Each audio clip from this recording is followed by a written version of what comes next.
എല്ലാവർക്കും നമസ്കാരം. അബ്രാഹമിലൂടെ ഇസ്രയേലിൻ്റെ രൂപീകരണം എന്നുള്ളൊരു സബ്ജക്റ്റിനെ കുറിച്ചാണല്ലോ നമ്മൾ സംസാരിച്ചു കൊണ്ടിരിക്കുന്നത്. അപ്പോൾ ലാസ്റ്റത്തെ എപ്പിസോഡിൽ നമ്മൾ സംസാരിച്ച് നിർത്തിയത് യേശുക്രിസ്തുവിൻ്റെ എന്താ പറയുക ഒരു യേശുക്രിസ്തു മനുഷ്യനായി ഭൂമിയിലേക്ക് അവതരിച്ചതും കന്യകാജനനവും ഒക്കെ നമ്മൾ കണ്ടു. അതിനുശേഷം യേശുക്രിസ്തു 12-ാമത്തെ വയസ്സിൽ യെരുശലേം ദേവാലയത്തിലേക്ക് പോവുകയും അവിടെ നിന്ന് കാണാതാകുകയും ചെയ്യുന്നതും പിന്നെ അവിടെ വെച്ച് ശാസ്ത്രിമാരോടും ഒക്കെ സംസാരിച്ചു കൊണ്ടിരിക്കുമ്പോൾ ദേവാലയത്തിൽ വെച്ചിട്ട് പാരൻസ് കണ്ടെത്തുകയും തിരിച്ചു കൊണ്ടുവരികയും ചെയ്യുന്നതൊക്കെ നമ്മൾ കാണുന്നുണ്ട്. അപ്പോൾ അവിടെ സംഭവിച്ചൊരു കാര്യമാണ്. അപ്പോൾ കാണാതായതിനു ശേഷം പറഞ്ഞിരിക്കുന്ന ഒരു കാര്യമാണ് യേശുക്രിസ്തുവിനെ പിന്നെ കാണുന്നത് 12 വയസ്സ് വരെ നമ്മൾ വചനത്തിൽ കാണുന്നുണ്ട്. പിന്നെ 12 വയസ്സ് തൊട്ട് 30 വയസ്സ് വരെ നമ്മൾ യേശുക്രിസ്തുവിനെ കുറിച്ച് പിന്നെ വചനത്തിൽ പറഞ്ഞിട്ടില്ല. അപ്പോൾ അതിന് പലരും ചുമ്മാ കുറേ ദുർവ്യാഖ്യാനങ്ങളുമായിട്ട് നടക്കുന്നുണ്ട്. എന്നാൽ വചനത്തിൽ വ്യക്തമായി പറഞ്ഞിട്ടുണ്ട് 12 വയസ്സിന് ശേഷം യേശുക്രിസ്തുവും 30 വയസ്സ് വരെ എവിടെയായിരുന്നു എന്നുള്ളതും വചനത്തിൽ പറഞ്ഞിട്ടുണ്ട്. അതാണ് പറഞ്ഞു വെച്ചിരിക്കുന്നത്. അപ്പനും അമ്മയ്ക്കും പോയി കീഴടങ്ങി അവർക്ക് അനുസരണയുള്ളൊരു മകനായിട്ട് അവരുടെ കൂട്ടത്തിൽ താമസിച്ചു എന്ന് വചനത്തിൽ പറയുന്നുണ്ട്. ഓക്കെ, അപ്പോൾ 12 വയസ്സ് തൊട്ട് 30 വയസ്സ് വരെ എവിടെയായിരുന്നു എന്ന് ചോദിച്ചാൽ അതിൻ്റെ ഉത്തരം അപ്പനും അമ്മയ്ക്കും കീഴടങ്ങി ജീവിക്കുകയായിരുന്നു എന്നുള്ളതാണ് അതിനകത്തെ ഉത്തരം. അത് വചനത്തിലുള്ളതാണ്. ഓക്കെ, അപ്പോൾ അതിനുശേഷം 30-ാമത്തെ വയസ്സിലാണ് യേശുക്രിസ്തുവിൻ്റെ പരസ്യ ശുശ്രൂഷ ആരംഭിക്കുന്നത്. അപ്പോൾ ആ പരസ്യ ശുശ്രൂഷ സമയത്താണ് നമ്മൾക്കറിയാം സ്നാപക യോഹന്നാൻ്റെ കൈക്കീഴിൽ യോർദ്ധാനിൽ സ്നാനമേൽക്കുകയും പരിശുദ്ധാത്മാവ് പ്രാവെന്ന രൂപേണ എന്താ പറയുക ഇറങ്ങി വരികയും പിതാവാം ദൈവം ഇവൻ എൻ്റെ പ്രിയപുത്രൻ എന്നുള്ള ഒരു സൗണ്ട് കേൾപ്പിക്കുകയും ചെയ്തൊക്കെ നമ്മൾ കാണാം. അപ്പോൾ അങ്ങനെ പിതാവും പുത്രനും പരിശുദ്ധാത്മാവുമായ ദൈവത്തിൻ്റെ ഒരു സാന്നിധ്യം അവിടെ നമ്മൾക്ക് മനസ്സിലാക്കി തരികയാണ്. ഓക്കെ, അപ്പോൾ അതിനുശേഷം സംഭവിച്ചതാണ് യേശുക്രിസ്തുവിൻ്റെ ആത്മാവ് യേശുക്രിസ്തുവിനെ എങ്ങോട്ട് കൊണ്ടുപോയി സ്നാനപ്പെട്ടതിന് ശേഷം എങ്ങോട്ട് കൊണ്ടുപോയത് പിന്നെ ഒരു 40 ദിവസം ഫാസ്റ്റിംഗ് ഇരിക്കാൻ മരുഭൂമിയിലേക്ക് കൊണ്ടുപോയി. അപ്പോൾ നമ്മൾ കാണുന്നുണ്ട് യേശുക്രിസ്തു അവിടെ പോയി രാവും പകലും ഉപവസിച്ചു എന്ന് കാണുന്നുണ്ട്. അപ്പോൾ ആ ഉപവാസത്തിൻ്റെ ഇത് വരുമ്പോൾ ഞാനൊന്ന് നിർത്താം. അതിനകത്ത് നമ്മൾക്കറിയാം വചനത്തിൽ നമ്മൾ പല വിധത്തിലുള്ള ഉപവാസം കാണുന്നുണ്ട് അല്ലേ. നമ്മൾ മാക്സിമം കാണുന്നത് 40 ദിവസം വരെയുള്ള ഉപവാസമാണ് കാണുന്നത്. 7 ദിവസം നമ്മൾക്കറിയാം ദാവീദ് ഇരുന്ന ഉപവാസം. ദാവീദ് ഒരു പാപം ചെയ്തു കഴിഞ്ഞപ്പോൾ ദൈവസന്നിധിയിൽ ഇങ്ങനെ കമന്ന് കിടക്കുകയും ഒരു കുഞ്ഞിന് വേണ്ടി അവൻ്റെ കുഞ്ഞിന് അതായത് പാപത്തിലൂടെ ഉണ്ടായൊരു പൈതലിന് രോഗം പിടിച്ചപ്പോൾ ആ കുഞ്ഞിന് വേണ്ടി ദൈവസന്നിധിയിൽ കമന്ന് കിടക്കുകയും എന്നാൽ ആ കുഞ്ഞ് മരിച്ചു പോകുന്നതൊക്കെ നമ്മൾ കാണുന്നുണ്ട്. അതിനുശേഷം എന്ത് സംഭവിച്ചിരിക്കുകയാണ് പിന്നെ ദാവീദിന് അങ്ങനെ 7 ദിവസം ആ ഒരു വിഷയത്തിന് വേണ്ടി ദൈവത്തോട് എന്താ പറയുക ആ കുഞ്ഞിന് വേണ്ടി എന്താ പറയുക കരഞ്ഞ് യാചിക്കുവാൻ വേണ്ടി ദാവീദ് ഇരുന്ന ഒരു ഉപവാസമാണ്. 7 ദിവസത്തെ ഉപവാസം നമ്മൾ കാണുന്നുണ്ട്. ഓക്കെ, അപ്പോൾ അതിനുശേഷം നമ്മൾക്കറിയാം എസ്തർ ഇരുന്ന 3 ദിവസത്തെ ഉപവാസം. അപ്പോൾ എസ്തർ രാജ്ഞി എന്തിനായിരുന്നു ഇരുന്നത്? നമ്മൾക്കറിയാം അത് യഹൂദന്മാർക്ക് വിരോധമായിട്ട് ഹാമാൻ ഒരു രേഖ എഴുതിപ്പിച്ചു. അപ്പോൾ അതിനെ ക്യാൻസൽ ചെയ്യുവാൻ രാജാവിൻ്റെ അടുത്ത് പോയി റിക്വസ്റ്റ് ചെയ്യുന്നതിന് മുൻപേ ആരിരുന്ന ഉപവാസമാണ്? എസ്തർ രാജ്ഞിയുടെ നേതൃത്വത്തിലിരുന്ന ഉപവാസമാണ് 3 ദിവസത്തെ ഉപവാസം. പിന്നെ അതിനുശേഷം നമ്മൾ കാണുന്നുണ്ട് ദാനിയേൽ പ്രവാചകൻ്റെ പുസ്തകത്തിൽ ഒരു 21 ദിവസത്തെ ഫാസ്റ്റിംഗ് നമ്മൾ കാണുന്നുണ്ട്. അപ്പോൾ ദാനിയേലിനെ ഒക്കെ നമ്മൾ അതിന് ചിന്തിക്കാൻ പോകുന്നതേ ഉള്ളൂ. നമ്മൾ ഈ ഒരു എപ്പിസോഡ് കംപ്ലീറ്റ് ആയതിനു ശേഷം, അതായത് അബ്രാഹമിലൂടെ ഇസ്രയേലിൻ്റെ രൂപീകരണം എന്നുള്ള ആ ഒരു ടോപ്പിക് അങ്ങ് കംപ്ലീറ്റ് ആയതിനു ശേഷം നമ്മൾ ഓരോന്ന് ചിന്തിക്കും. അപ്പോൾ അതിനകത്ത് ദാനിയേലിൻ്റെ പുസ്തകത്തിലോട്ടൊക്കെ നമ്മൾ ദാനിയേൽ പ്രവാചകനെ കുറിച്ചൊക്കെ നമ്മൾ സംസാരിക്കുന്നുണ്ട്. ഓക്കെ, അപ്പോൾ ദാനിയേലിന് നമ്മൾക്കറിയാം ഒരു ബാലനായിരുന്നപ്പോൾ ഈ ദാനിയേലിനെയൊക്കെ പിടിച്ചുകൊണ്ട് പോയതാണ് നമ്മുടെ നെബൂഖദ്നേസർ രാജാവ് വന്നിട്ട് ഇസ്രയേൽ മക്കളെയൊക്കെ പിടിച്ചുകൊണ്ട് പോയത് നമ്മൾ കാണുന്നുണ്ടല്ലോ. അപ്പോൾ ആ കൂട്ടത്തിൽ പോയതാണ്. പ്രവാസത്തിലേക്ക് പോകേണ്ടി വന്ന ആളുടെ കൂട്ടത്തിലുണ്ടായിരുന്ന ആളാണ് ആര്?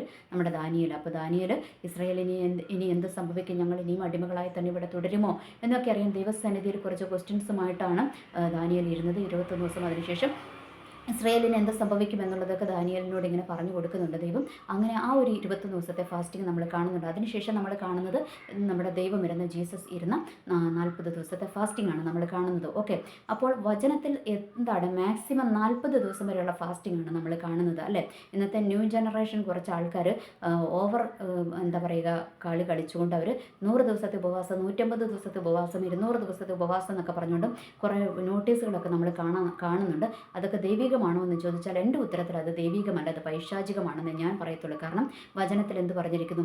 ശിഷ്യൻ ഗുരുവിനെ പോലെ ആയാൽ മതി, ഗുരുവിനെ കഴിഞ്ഞ് മേലെയാകണ്ട. എന്ന് വെച്ചാൽ ജീസസ് ക്രൈസ്റ്റ് നമ്മുടെ മുൻപിൽ കാണിച്ചു തന്നിരിക്കുന്ന ഒരു മാക്സിമം ഉപവാസത്തിൻ്റെ പീരീഡ് എന്ന് പറയുന്നത് 40 ദിവസമാണ്.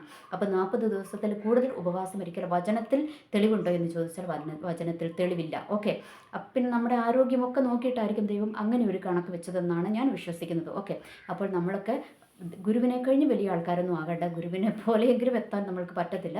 എനിവേ എന്തായാലും 40 ദിവസത്തെ ഉപവാസം വരെ പറഞ്ഞിട്ടുള്ളൂ. ഓക്കെ, അപ്പോൾ നമ്മൾക്കറിയാം അതിനുശേഷം യേശുക്രിസ്തുവിൻ്റെ 40 ദിവസത്തെ ഉപവാസത്തിന് ശേഷം യേശുക്രിസ്തുവിന് വിശന്നു. 40 ദിവസം കംപ്ലീറ്റ് ആയി കഴിഞ്ഞപ്പോൾ യേശുക്രിസ്തുവിന് വിശന്നപ്പോൾ ആര് വന്നു? നമ്മുടെ പിശാച് വന്നു. യേശുക്രിസ്തുവിനെ പരീക്ഷിക്കുവാൻ വേണ്ടി വന്നിട്ട് യേശുക്രിസ്തുവിനോട് പറഞ്ഞു, ഇപ്പോൾ നീ വിശന്നിരിക്കുമല്ലേ, അതുകൊണ്ട് നീ ഒരു കാര്യം ചെയ്യുക, നീ ഇവിടെ എന്ത് ചെയ്യണം, മരുഭൂമിയിലുമാണല്ലോ, അപ്പോൾ അതുകൊണ്ട് നീ എന്ത് ചെയ്യണം, ഇവിടെ ഇരുന്നിട്ട് ഈ കല്ലുകളോടൊക്കെ അങ്ങ് കൽപ്പിക്കണം, അതൊക്കെ അങ്ങ് അപ്പം ആയിക്കൊള്ളുമല്ലോ, നീ കൽപ്പിച്ചാൽ അപ്പമാകുമല്ലോ, അതുകൊണ്ട് അങ്ങ് കൽപ്പിച്ചോളാൻ പറഞ്ഞു. അപ്പോൾ ഓർക്കണം, യേശുക്രിസ്തുവിൻ്റെ പരസ്യ ശുശ്രൂഷ തുടങ്ങിയിട്ടില്ല. അപ്പോൾ അതിന് മുന്നേ യേശുക്രിസ്തുവിനെ അങ്ങ് വീഴ്ത്തി കളയാമെന്ന് വിചാരിച്ചുകൊണ്ടാണ് ഈ പൊട്ട പിശാച് അങ്ങോട്ട് വന്നത്. ഓക്കെ, അപ്പോൾ യേശുക്രിസ്തു പിശാചിനോട് പറഞ്ഞു, മനുഷ്യൻ അപ്പം കൊണ്ട് മാത്രമല്ല ദൈവത്തിൻ്റെ വായിൽ നിന്ന് വീഴുന്ന വചനം കൊണ്ടും ജീവിക്കുമെന്ന് പറഞ്ഞു. അപ്പോൾ നമ്മൾക്കും അതൊരു പാഠമായിട്ട് ദൈവം പറഞ്ഞു തരികയാണ്. എന്ന് വെച്ചാൽ ഫാസ്റ്റിംഗ് ഇരിക്കുന്ന സമയത്ത് നമ്മൾ കിടന്നുറങ്ങരുത്. നമ്മൾ എന്ത് ചെയ്യണം, നമ്മൾ പ്രാർത്ഥിക്കുകയും, രാത്രിയിൽ ഉറങ്ങരുത് എന്നല്ല ഞാൻ പറഞ്ഞത്. എന്ന് വെച്ചാൽ ഫാസ്റ്റിംഗ് ഇരിക്കുമ്പോൾ പ്രാർത്ഥിക്കാതെ ഇരിക്കരുത്, ക്ഷീണം കൊണ്ട് നമ്മൾ വീണു പോകും. പക്ഷേ എന്ത് ചെയ്യണം, നമ്മൾ പ്രാർത്ഥിക്കണം, വചനം വായിക്കണം. ഈ പ്രാർത്ഥിക്കുകയും വചനം വായിക്കുകയും ചെയ്യുമ്പോൾ എന്ത് ചെയ്യും, നമ്മൾക്ക് ഭക്ഷണത്തിന് പകരമുള്ള ആ ഒരു വചനത്തിൻ്റെ ഒരു പുഷ്ടി നമ്മളുടെ ശരീരത്തിൽ വരും. നമ്മൾക്ക് എന്ത് സംഭവിക്കും, നമ്മൾക്ക് ബലം ലഭിക്കുമെന്നുള്ളതാണ് ദൈവം നമ്മൾക്കിവിടെ പറഞ്ഞു തരുന്നത്. ഓക്കെ, അപ്പോൾ ഫാസ്റ്റിംഗ് ഇരുന്നപ്പോൾ യേശുക്രിസ്തു പ്രാർത്ഥിക്കുകയും ദൈവമായിട്ടുള്ള ഒരു സംസാരമാണല്ലോ, അപ്പോൾ അതൊക്കെ നമ്മൾക്ക് കാണിച്ചു തരികയാണ്. ഓക്കെ, അപ്പോൾ അതിനുശേഷം പിശാച് പിന്നെയും പോകാൻ തയ്യാറായില്ല. യേശുക്രിസ്തുവിനെ ദേവാലയത്തിൻ്റെ ഗോപുരത്തിൻ്റെ പൊക്കത്തിൽ കൊണ്ട് നിർത്തിയിട്ട് പറഞ്ഞു, നീ താഴോട്ട് ചാട്, കാരണം നിൻ്റെ പാദം കല്ലിൽ തട്ടിപ്പോകാതിരിക്കുവാൻ തൻ്റെ ദൂതന്മാരോട് കൽപ്പിക്കുമെന്ന് വചനത്തിൽ എഴുതി വെച്ചിട്ടുണ്ടല്ലോ എന്ന് പറഞ്ഞു. ഈ പൊട്ട പിശാച് എന്തുമായിട്ടാണ് വന്നിരിക്കുന്നത്? വചനവുമായിട്ടാണ് വന്നിരിക്കുന്നത്. ഓർക്കുക, പിശാച് വചനവുമായിട്ട് പോലും വരും, എഴുന്നേൽക്കും. ഓക്കെ, അപ്പോൾ അങ്ങനെ ദൈവത്തിനോട് ഇങ്ങനെ പറഞ്ഞു. അപ്പോൾ യേശുക്രിസ്തു പറഞ്ഞു, പിന്നെ എന്താ പറയുക, നിൻ്റെ ദൈവമായ കർത്താവിനെ പരീക്ഷിക്കരുതെന്നും കൂടി എഴുതി വെച്ചിട്ടുണ്ടെന്ന് പറഞ്ഞു. അപ്പോൾ പിശാച് എന്ത് ചെയ്തു? അവിടം കൊണ്ടും പിശാച് തീർന്നില്ല. അപ്പോൾ പിശാച് തീരാതെ പിശാച് യേശുക്രിസ്തുവിനോട് പറഞ്ഞു, ഒരു കാര്യം ചെയ്യുക, നീ ഇവിടെ ലോകത്തെ രക്ഷിക്കാൻ വേണ്ടിയിട്ടാണല്ലോ നീ വന്നത്, ഇപ്പോൾ ലോകം എൻ്റെ അധീനതയിലായിരിക്കുന്നത്, അതുകൊണ്ട് ഈ ലോകത്തിലുള്ള സകലത്തെയും കാണിച്ചു കൊടുത്തിട്ട് പറഞ്ഞു, ഇതെല്ലാം ഞാൻ നിനക്ക് തരാം. ആരോടാ പറയുന്നത്? പ്രപഞ്ചത്തെ സൃഷ്ടിച്ച് ഭൂലോകത്തിൻ്റെ അധിപതിയായവനോടാണ് പറയുന്നത് ഈ പൊട്ട പിശാച്. എന്നിട്ട് പിന്നെ ദൈവത്തോട് പറഞ്ഞു, നീ എന്നെ ആരാധിക്കുവാണെങ്കിൽ ഞാൻ ഇതൊക്കെ നിനക്കങ്ങ് തന്നേക്കാമെന്ന് പറഞ്ഞു. അപ്പോൾ ദൈവം പറഞ്ഞു, നിൻ്റെ ദൈവമായ കർത്താവിനെ മാത്രമേ ആരാധിക്കാവൂ എന്ന് വചനത്തിലുണ്ട്. അതുകൊണ്ട് പൊട്ട പിശാച്, നിന്നെ ഞാൻ ആരാധിക്കത്തില്ല. ആരോടാ പറയുന്നത്? ദൈവപുത്രനോടാണ് ഈ പിശാച് പറഞ്ഞത്.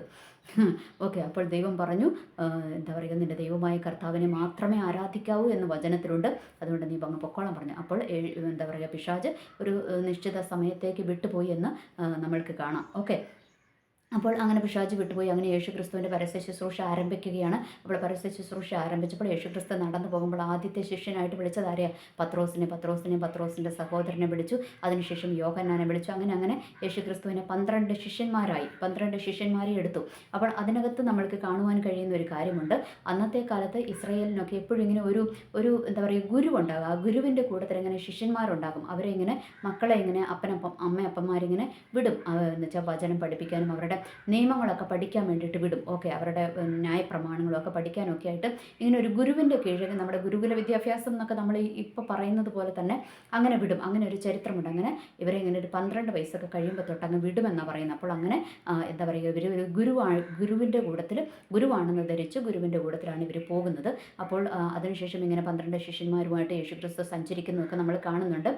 അപ്പോൾ അതിനുശേഷം മലയിലെ പ്രസംഗവും ഒക്കെ നമ്മൾ കാണുന്നുണ്ട്. യേശുക്രിസ്തുവിൻ്റെ ഒത്തിരി എന്താ പറയുക, സുവിശേഷ വേലകൾ ഒക്കെ നമ്മൾ കാണുന്നുണ്ട്. അതൊക്കെ നമ്മൾ പിന്നെ ഓരോന്നായിട്ട് ചിന്തിക്കും. ഓക്കെ, അപ്പോഴൊക്കെ കാണുന്നുണ്ട്. അപ്പോൾ അതിൻ്റെ ഇടയ്ക്ക് സംഭവിച്ച ഒരു കാര്യമാണ് ഈ ടാക്സ് കൊടുക്കേണ്ട വിഷയം വന്നു. അപ്പോൾ അവിടെ നമ്മൾക്കറിയാം, അവിടെ ആരാണ് ഇപ്പോൾ ഭരിച്ചുകൊണ്ടിരിക്കുന്നത്?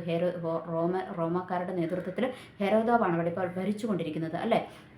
അപ്പോൾ ഇവരെന്ത് ചെയ്യണം? ഇവർ കരം കൊടുക്കണം, ടാക്സ് കൊടുക്കണം. അപ്പോൾ യേശുക്രിസ്തു പത്രോസിനോട് പറഞ്ഞു, എനിക്കും നിനക്കും വേണ്ടി പോയിട്ട് ടാക്സ് അടയ്ക്ക് എന്ന് പറഞ്ഞൊരു മത്സ്യത്തിൻ്റെ വായിൽ ഒരു ചൂണ്ടയിടുകയും ആ മത്സ്യത്തിൻ്റെ വായിൽ നിന്നൊരു നാണയം കിട്ടുകയും ചെയ്യുന്നുണ്ട്. അതൊക്കെ യേശുക്രിസ്തു കറക്റ്റായിട്ട് പറഞ്ഞു കൊടുത്തു. അപ്പോൾ അതിനകത്തൊക്കെ നമ്മൾക്ക് മനസ്സിലാകുന്നത്, ആ മത്സ്യത്തിൻ്റെ വായിൽ പോലും ഒരു കോയിൻ ഉണ്ട് എന്ന് ആരറിഞ്ഞു?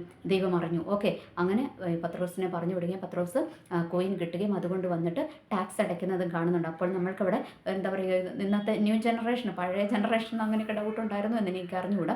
എന്തായാലും ഇന്നത്തെ ന്യൂ ജനറേഷൻ എല്ലാത്തിനും ക്വസ്റ്റ്യൻ ഉണ്ടല്ലോ. അപ്പോൾ അവിടെ ഒരു ക്വസ്റ്റ്യൻ വരും, എന്തുകൊണ്ടാണ് പത്രോസിനും യേശുക്രിസ്തുവിന് വേണ്ടി മാത്രം ടാക്സ് അടച്ചതും ബാക്കിയുള്ളവർക്ക് വേണ്ടി ടാക്സ് അടയ്ക്കാതിരുന്നതെന്ന്? പക്ഷേ അവിടെ എന്താ പറയുക, അന്നത്തെ ആ ഒരു ചരിത്രത്തിൽ അവർക്ക് 20 വയസ്സും അതിന് മേലോട്ടുള്ളവർക്കാണ് എന്ത് കൊടുക്കേണ്ടത്? ടാക്സ് കൊടുക്കേണ്ടത്. അതിന് താഴെയുള്ളവർക്ക് ടാക്സ് കൊടുക്കേണ്ട. അപ്പോൾ യേശുക്രിസ്തുവിൻ്റെ 12 ശിഷ്യന്മാരിൽ എന്താ പറയുക, യേശുക്രിസ്തുവിൻ്റെ കൂടത്തിൽ ആരുണ്ടായിരുന്നു? ഈ പത്രോസാണ് ഏറ്റവും മൂത്ത പുള്ളി. പത്രോസിന് എത്ര വയസ്സുണ്ട്? വയസ്സുണ്ട്, 20 വയസ്സിൽ കൂടുതലുണ്ട്, 20 വയസ്സും അതിന് പക്കത്തിലോട്ടാണ്. അതുകൊണ്ടാണ് പത്രോസിനും യേശുക്രിസ്തുവിനും വേണ്ടി ടാക്സ് അടച്ചത്. അപ്പോൾ ബാക്കിയുള്ളവരൊക്കെ ചെറുതാണ്, എന്ന് വെച്ചാൽ 20 വയസ്സ് ആകാത്ത പിള്ളേരാണ്. അതുകൊണ്ടാണ് അവർക്ക് വേണ്ടി ടാക്സ് അടയ്ക്കാതെ എന്താ പറയുക യേശുക്രിസ്തുവിനും പത്രോസിനും വേണ്ടി ടാക്സ് അടച്ചത്. ഇത് വചനത്തിലുണ്ടോ എന്ന് ചോദിച്ചാൽ വചനത്തിൽ ഞാൻ കണ്ടിട്ടില്ല. പക്ഷേ ഇത് വചന പണ്ഡിതന്മാർ പറയും, അന്നത്തെ ഇസ്രായേലിൻ്റെ ആ ഒരു ചരിത്രമൊക്കെ എടുത്തിട്ട് വചന പണ്ഡിതന്മാർ പറയുന്നതാണ്. ഓക്കെ, എന്തായാലും അതവിടെ നിൽക്കട്ടെ. അങ്ങനെ ഓരോരോരോരോ കാര്യങ്ങൾ ഇങ്ങനെ ദൈവം ചെയ്യുന്നു. ഈ ശിഷ്യന്മാരെയും കൊണ്ട് 12 ശിഷ്യന്മാരെയും കൊണ്ട് പോവുകയാണ്. അവരെയും കൊണ്ട് ഓരോ സ്ഥലത്തും പോകുന്നു. അവരോട് ഇങ്ങനെ വചനം പറഞ്ഞു കൊടുക്കുന്നു. ശിഷ്യന്മാരോടൊക്കെ ദൈവം സംസാരിക്കുന്നത് എന്താണ്? ഉപമകളിലൂടെയാണ് സംസാരിക്കുന്നത്. അങ്ങനെ അവരിങ്ങനെ ഉള്ള എല്ലാം ചുറ്റി നടക്കുന്നുണ്ട്. അപ്പോൾ അതിനകത്ത് ദൈവം അത്ഭുതങ്ങളൊക്കെ ചെയ്യുന്നുണ്ടല്ലേ. കുരുടരെ സൗഖ്യമാക്കുന്നു, അന്ധർക്ക് കാഴ്ച കൊടുക്കുന്നു. അതിനുശേഷം കുഷ്ഠരോഗികളെ സൗഖ്യമാക്കുന്നു. എന്താ പറയുക, തളർവാദ രോഗികൾക്ക് എന്താ പറയുക സൗഖ്യം കൊടുക്കുന്നു. ഭൂതഗ്രസ്തരിൽ നിന്ന് ഭൂതത്തെ പുറത്താക്കുന്നു. അങ്ങനെ ഒത്തിരി മരിച്ചവരെ ഉയർപ്പിക്കുന്നു. അങ്ങനെ ദൈവം എല്ലാ ശുശ്രൂഷകളും ഇങ്ങനെ ചെയ്താണ് പോകുന്നത്. അങ്ങനെയുള്ളത് ഒരു ദൈവത്തിൻ്റെ ഒരു ശുശ്രൂഷ നമ്മൾക്ക് കാണാം അതിനകത്ത്. ഓക്കെ, അപ്പോൾ ഈ മത്തായി, മർക്കോസ്, ലൂക്കോസ്, യോഹന്നാൻ എന്നുള്ള സുവിശേഷം ഇന്നത്തെ കാലത്ത് എല്ലാവരും പറയുന്നത് അത് ഇസ്രായേലിന് വേണ്ടി എഴുതപ്പെട്ടതാണ്. എന്നാൽ അങ്ങനെയല്ല, അത് തെറ്റാണ്. കാരണം ഇസ്രായേലിന് വേണ്ടിയല്ല, ഉൽപ്പത്തി തൊട്ട് വെളിപ്പാട് വരെ ആർക്ക് വേണ്ടിയിട്ടാണ്? എല്ലാ ദൈവമക്കൾക്കും വേണ്ടി എഴുതിയിരിക്കുന്നതാണ്. കാരണം നമ്മൾക്കറിയാം യേശുക്രിസ്തു എന്തിനാണ് ഭൂമിയിലേക്ക് വന്നത്? എല്ലാ മനുഷ്യകുലത്തിനെയും രക്ഷിക്കുവാൻ വേണ്ടിയിട്ടാണ് ഭൂമിയിലേക്ക് വന്നതെന്ന് നമ്മൾക്കറിയാം അല്ലേ. അപ്പോൾ അതുകൊണ്ട് നമ്മൾ ദൈവത്തെ രക്ഷകനും നാഥനുമായി സ്വീകരിച്ച് ദൈവത്തിൻ്റെ പാത പിന്തുടരുന്ന എല്ലാവർക്കും വേണ്ടിയിട്ടുള്ളതാണ്. പക്ഷേ അതിനകത്ത് അതങ്ങനെ എടുത്തു പറയുവാൻ കാരണം എന്താണെന്ന് വെച്ചാൽ അത് മുഴുവൻ യേശുക്രിസ്തുവിൻ്റെ ആ ഒരു എന്താ പറയുക പരസ്യ ജീവിതം 3.5 വർഷക്കാലം യേശുക്രിസ്തു ഫോക്കസ് ചെയ്തത് മുഴുവൻ ആരെയായിരുന്നു? ഇസ്രായേൽ മക്കളെയാണ് ഫോക്കസ് ചെയ്തത്. അവരെ ഫോക്കസ് ചെയ്തും അവർക്ക് വേണ്ടിയാണ് കാര്യങ്ങൾ മുഴുവൻ ചെയ്തുകൊണ്ടിരുന്നത്. ഓക്കെ, അപ്പോൾ അങ്ങനെ യേശുക്രിസ്തുവിൻ്റെ ഓരോ ശുശ്രൂഷകൾ നമ്മൾക്ക് അതിനകത്ത് കാണുന്നുണ്ട്. അപ്പോൾ യഹൂദന്മാർക്ക് എന്തായി? ഇവർക്ക് എല്ലാം യേശുക്രിസ്തുവിനോട് അങ്ങ് വൈരാഗ്യം തോന്നുകയും യേശുക്രിസ്തുവിനെ ക്രൂശിക്കണം എന്നൊക്കെ പറഞ്ഞുകൊണ്ട് ഇവർ യേശുക്രിസ്തുവിനെ ക്രൂശിക്കാൻ പോകുന്നതുമൊക്കെ നമ്മൾ കാണുന്നുണ്ട്. അതൊക്കെ നമ്മൾക്ക് ഇനി വരുന്ന എപ്പിസോഡിൽ നമ്മൾക്ക് ചിന്തിക്കാം. അപ്പോൾ നമ്മൾ ഇപ്പോൾ നമ്മൾ ഇതിനകത്തൂടെ നമ്മൾക്കറിയാം ദൈവത്തിൻ്റെ ആ ഒരു വചനവും പിന്നെ ദൈവത്തിൻ്റെ വചനം കൊണ്ട് നമ്മൾക്ക് ജീവിക്കുവാൻ കഴിയുമെന്നും നമ്മൾ ഫാസ്റ്റിംഗ് ഇരിക്കേണ്ട ആവശ്യകതകളെക്കുറിച്ചും ഒക്കെ ദൈവം നമ്മൾക്ക് കാണിച്ചു തരികയാണ്. പ്രാർത്ഥനയും ഫാസ്റ്റിങ്ങും ഒക്കെ എങ്ങനെ നമ്മളുടെ ജീവിതത്തിലും വേണം എന്നുള്ളതൊക്കെ ദൈവം നമ്മൾക്ക് കാണിച്ചു തരികയാണ്. അതുപോലെ നമ്മൾക്കറിയാം ഒരു വചനത്തിൽ ഇങ്ങനെ പറയുന്നുണ്ട്, ഉപവാസത്താലും പ്രാർത്ഥനയാലും അല്ലാതെ ഈ ജാതി നീങ്ങിപ്പോകത്തില്ല, ആര് പിശാച് നമ്മളെ വിട്ടു മാറത്തില്ല എന്നുള്ളതൊക്കെ വചനത്തിൽ നമ്മൾ കാണുന്നുണ്ട്. അതൊക്കെ നമ്മൾ തുടർന്നുള്ള എപ്പിസോഡുകളിലൊക്കെ നമ്മൾ ഓരോന്നോരോന്നും വിശദമായിട്ട് ചിന്തിക്കും. ഇപ്പോൾ നമ്മൾ മനസ്സിലാക്കുക, ദൈവം നമ്മളുടെ മുൻപിൽ എന്താണ് കാണിച്ചു തന്നിരിക്കുന്ന മാതൃക അല്ലേ. ആ ഒരു 3.5 വർഷക്കാലം യേശുക്രിസ്തു പരസ്യ ജീവിതത്തിലൂടെ ചെയ്ത ശുശ്രൂഷകൾ, അതുകൂടാതെ 30 വയസ്സ് വരെയുള്ള യേശുക്രിസ്തുവിൻ്റെ ജീവിതം. അപ്പോൾ ഈ 33.5 വയസ്സ് വരെ യേശുക്രിസ്തുവിൻ്റെ ജീവിതം എന്തായിരുന്നു? ഒരു സാധാ മനുഷ്യനെ പോലെ ജീവിച്ചിട്ട് ആ ഒരു മനുഷ്യന് എങ്ങനെ ദൈവത്തിൻ്റെ സന്നിധിയിൽ നിഷ്കളങ്കനായിട്ട് ജീവിക്കുവാൻ പറ്റും, ദൈവത്തിൻ്റെ പ്രമാണങ്ങൾ അനുസരിച്ച് ജീവിക്കുവാൻ ഒരു മനുഷ്യന് സാധിക്കുമെന്നുള്ളതാണ് ദൈവം നമ്മൾക്ക് കാണിച്ചു തന്നിരിക്കുന്നത്. ഓക്കെ, അപ്പോൾ ഇനി ബാക്കി നമ്മൾക്ക് വരുന്ന എപ്പിസോഡുകളിൽ ചിന്തിക്കാം. എല്ലാവർക്കും നല്ലൊരു ദിവസം ആശംസിക്കുന്നു. നന്ദി, നമസ്കാരം.